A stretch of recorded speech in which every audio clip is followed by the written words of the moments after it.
viewers, welcome to the lecture series of algorithms. Our ongoing topic is greedy technique. In the previous lectures we have seen what actually greedy technique is. So, let me introduce myself. I am Dr. Preeti Javani, Assistant Professor, Department of Computer Science, Albert College, University of Delhi. So, in this today's lecture, we are going to see one very famous example in which we are going to apply a greedy technique, and that example is activity selection problem, or you can also call it in the name of job scheduling problem.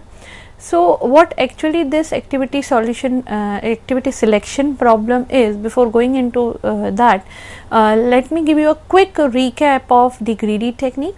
So, greedy technique is a problem solving paradigm which can be applied to the problems which possess the property of optimal substructure, and it works on the strategy of identification of one particular greedy choice for a one set of problems or a smaller set of problems, we can say, and that strategy is to be recursively applied for the whole problem. So, in activity selection problem, I can say there is a set of first of all, let us understand what is this activity selection problem. So, in order to understand this, assume a scenario that you have one classroom and there are many lectures which are to be scheduled, and these lectures have different start time as well as their different finishing times also. And what is the goal or what is the objective function is, we need to maximize the number of lectures which can be scheduled within that particular classroom. Coining this problem in terms of an application problem, let us say we have a set A which is consisting of n activities A1, A2, A3 to AN, and each and every activity is having its own start time and finishing time, and these activities you can say, you can compare it to the lectures. So, start time and finishing time are denoted by SI and FI, and the obviously every I is I is an activity number between 1 and n, and what is the goal is to select maximal set S of non-overlapping activities. Non-overlapping activities are also known as compatible activities. So, basically we can understand this scenario that if already a class is being scheduled or is already running in the classroom, it cannot hold another class. So, there has to be the schedule which we are going to take has to be in the form that all the classes should be non-overlapping, or in other tech terms we can say these classes should be compatible with each other. So, no two of them should overlap in time. So, this is what the idea is, or these activity selection problem can also be seen where you have a limited amount of resource server and you have many jobs to be scheduled. So, that is also a kind of application area where this activity selection problem can be used. So, this is also known as interval scheduling problem, and you can think it as scheduling the maximum number of classes given with the start and finishing times in one of the classroom. So, the idea is to get the maximum number of the classes done. So, now coming to what all strategies are going to fail here in terms of the solution. Let us say one says that solution is that we should start with the minimal start time. That means we should pick the activity, or we should pick the class which is starting the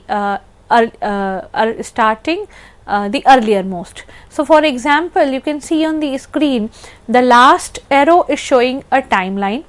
With this idea that you need to go or pick the activity which is having minimal start time, we must pick the longer activity which is in between, because its start time is obviously ahead of all other activities. But in scheduling, while scheduling this particular activity, we have discarded all other 4 activities which are non-compatible or overlapping with this one activity.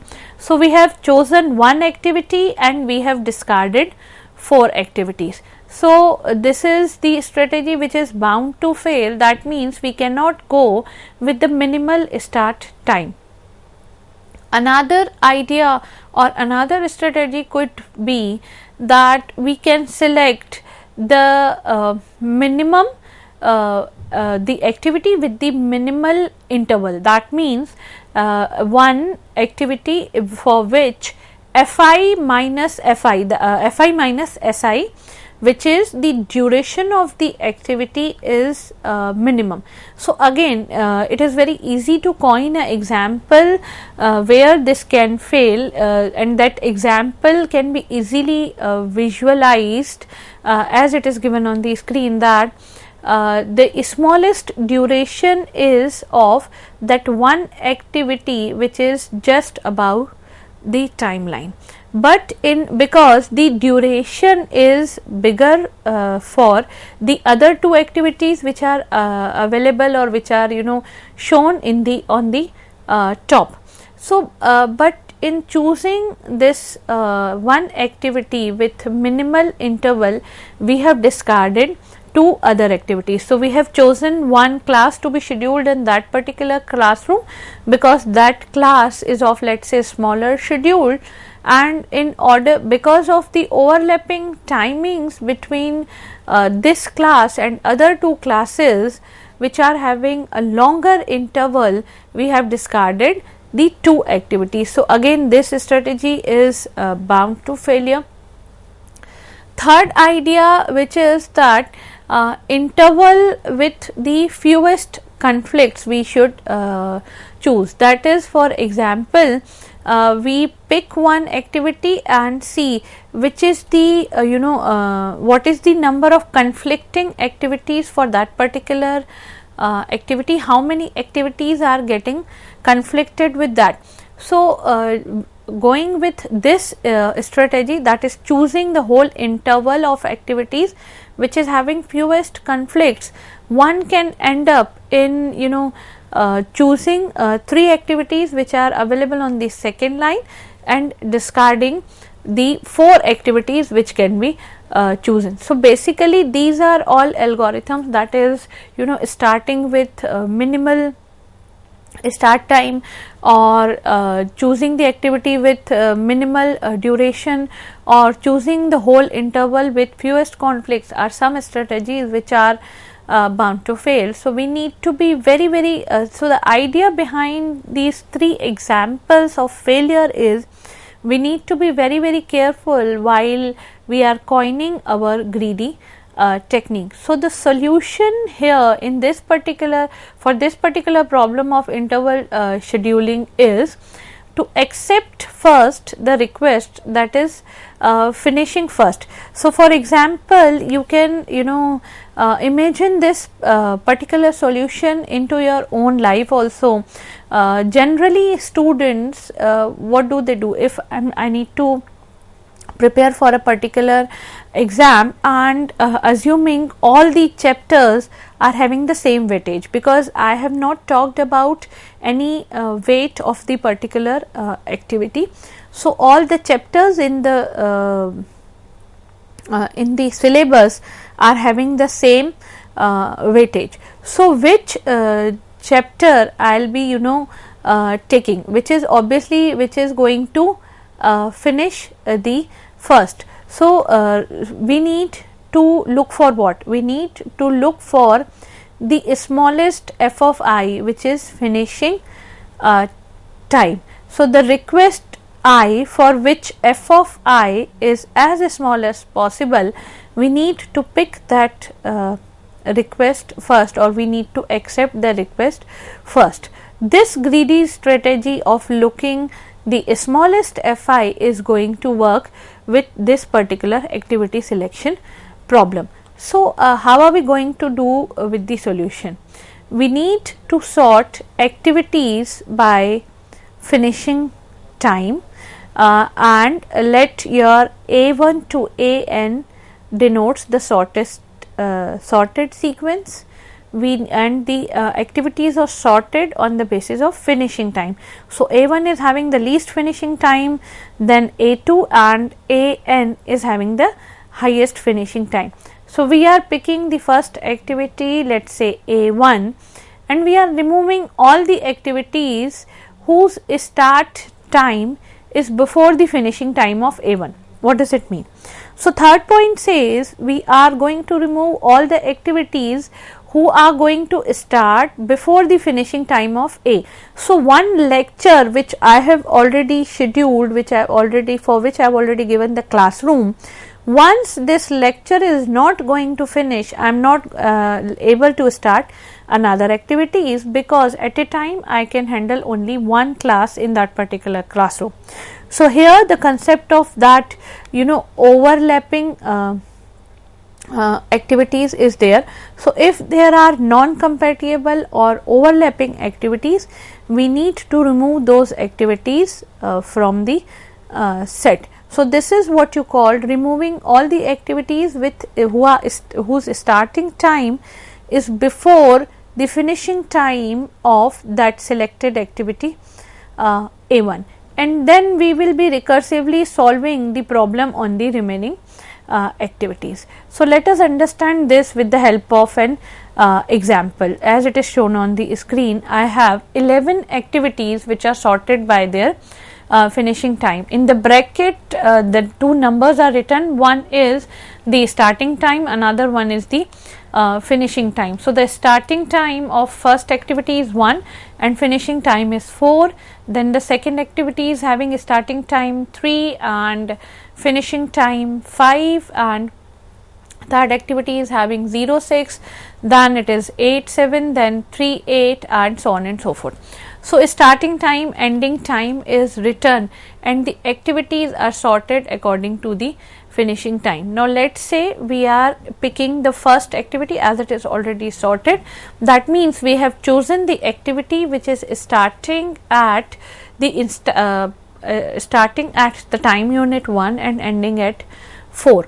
Now, what we need to do? We need to discard all the activities which are having their start time before 4, because once unless that particular activity which we have chosen is not going to stop, we cannot start another activity. So, here we cannot start the activity number 2, I can say, which is having start time and finishing time as 3 and 5, and also we cannot choose the activity which is having 0 6 as their SI and FI, which is finishing time and starting time.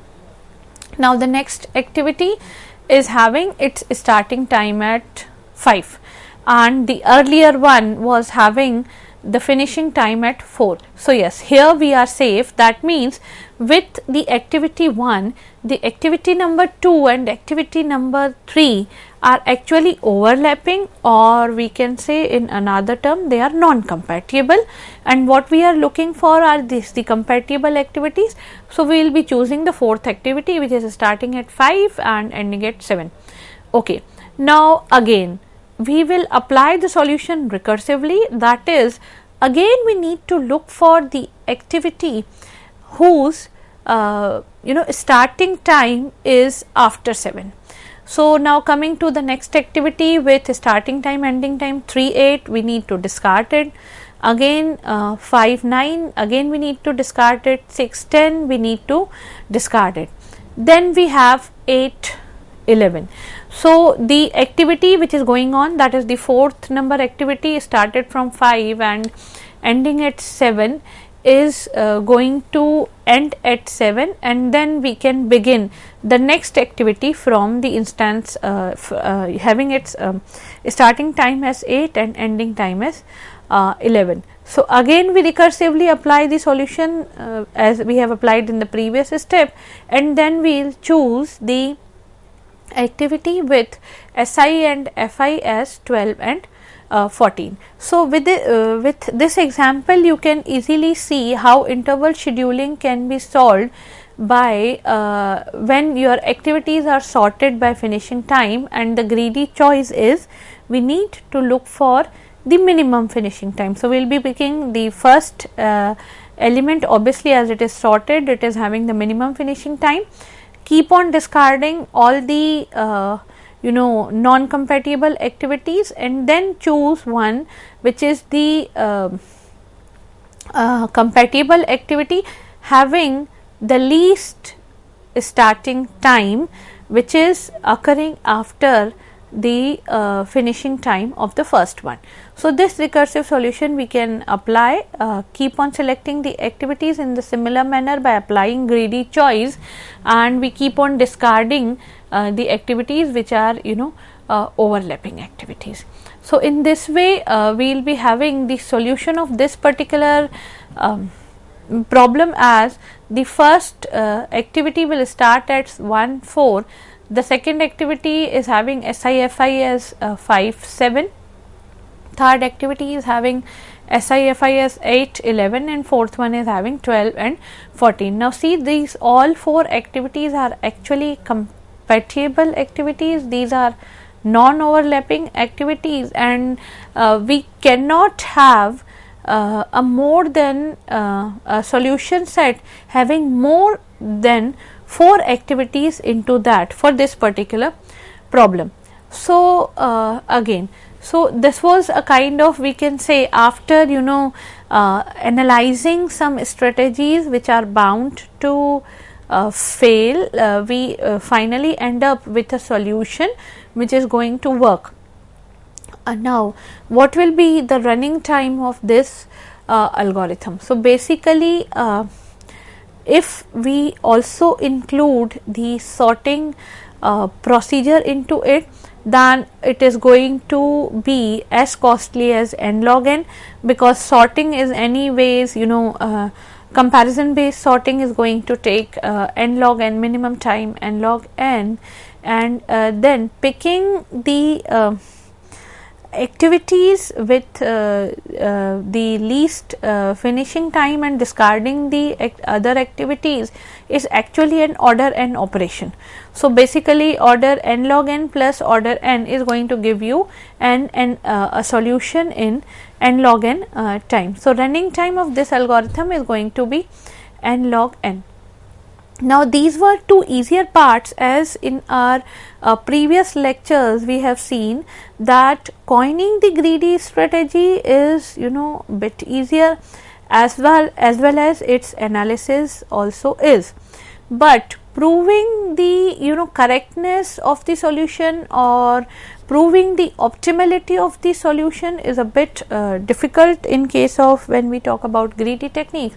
So optimality of solution, let us try to prove the optimality of solution here.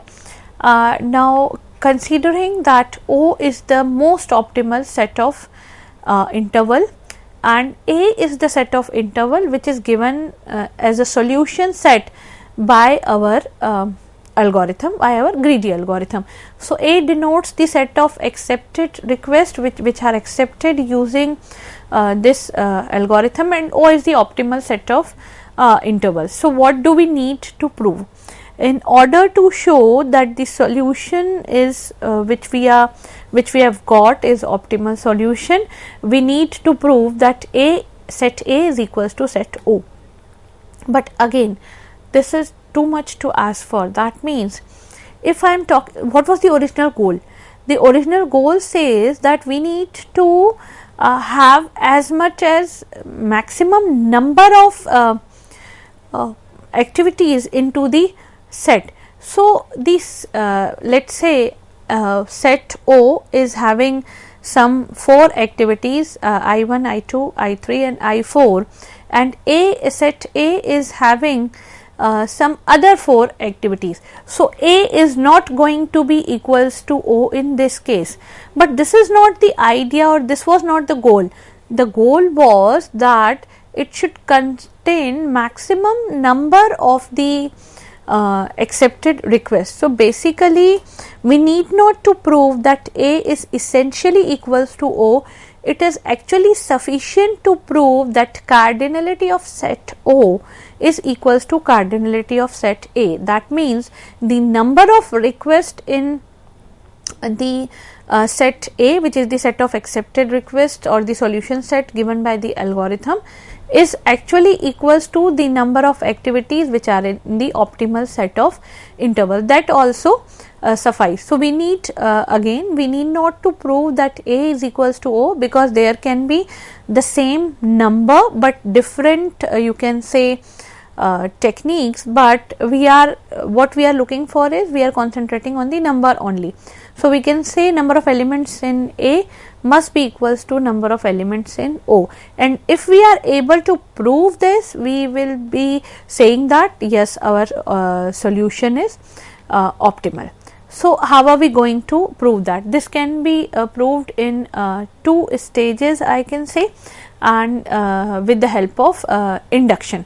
So, let us say I denotes I1 to Ik denotes the set of requests in our solution, which is A. So, the cardinality of set A is K. Similarly, the set of request in the set O, which is the optimal solution, is denoted by J1 to Jm, and we actually need to prove that the cardinality of set A, which is K, and the cardinality of set O, which is M, is equal. That means we essentially need to prove that K is equals to M. Now, how we can prove this? So, this is a kind of I can say theoretical proof. So, greedy rule is going to guarantee that f of I1 is less than f of J1. What does it mean? Assuming or recall the starting, we have the activities sorted and we will be taking the minimum activity. So, we are taking the first activity. So, according to our greedy rule, the finishing time of first activity which we are picking is going to be the minimum. So, it rules guarantee that f of I1 is either less than or at least equals to any other activity which is chosen by the optimal set, which is J1. So, either our finishing time of our first activity which we are choosing is less than or is equals to the finishing time of the first activity which is chosen by the optimal set, that is there by our choice. So, this is in this way we can say greedy rule always stays ahead, that is the each of its interval finishes at least as soon as the corresponding interval in the set O. This is what we need to prove. So, in order to prove that for each r greater than equals to 1, the rth accepted request in the algorithm schedule finishes no later than rth request in the optimal schedule. That means optimal schedule, that means the schedule given by the greedy algorithm is either faster or at least equals to the schedule given by the optimal solution. So, the point is we need to go or we need to prove through this through induction. So, can the greedy algorithm's rth interval really finishes latest, or can it finish later? Actually not. How we can see? So, we need to prove that for all the indices r which is less than equals to k, we need to prove that f of IR is less than is equals to f of JR. That means at every point our greedy algorithm is staying ahead.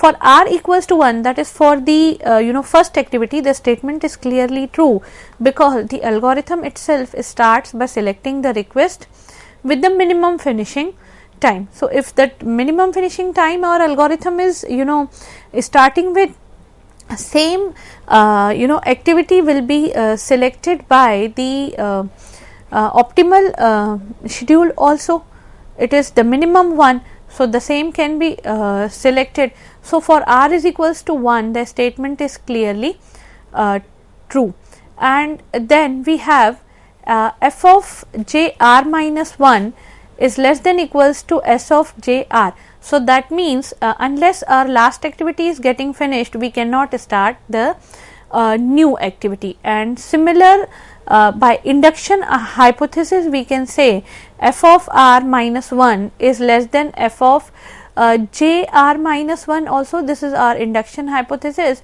and by combining these two equations, or by combining these two relations, we are having f of j r minus 1 is less than s of j r. That means we unless we are not finishing the activity chosen by our own algorithm, we are not able to start the activity in the optimal which is in the optimal schedule also.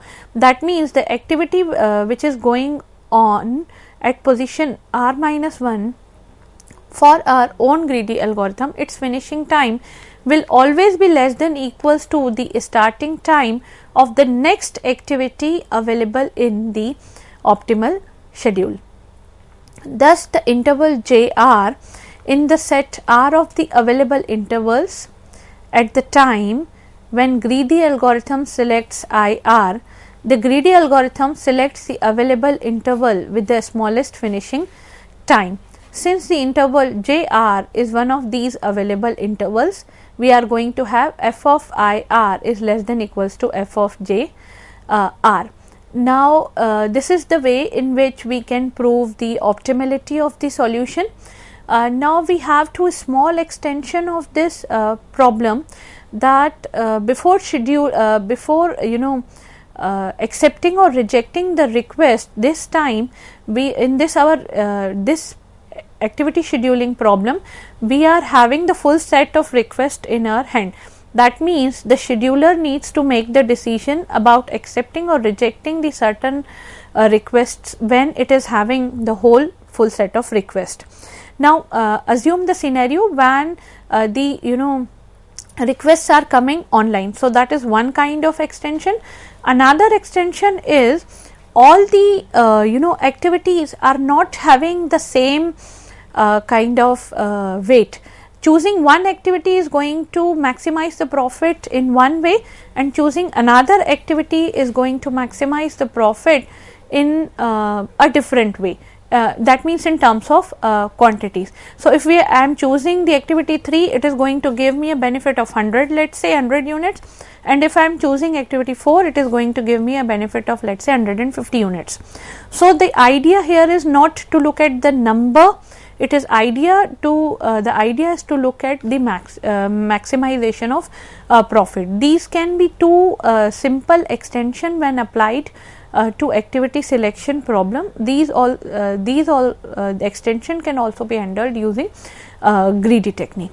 So, just to quickly sum up the lecture, in this lecture we have taken one example, which is activity selection problem or job scheduling problem, and we have seen how we are going to apply greedy algorithm onto that particular problem. Thank you for a patient hearing.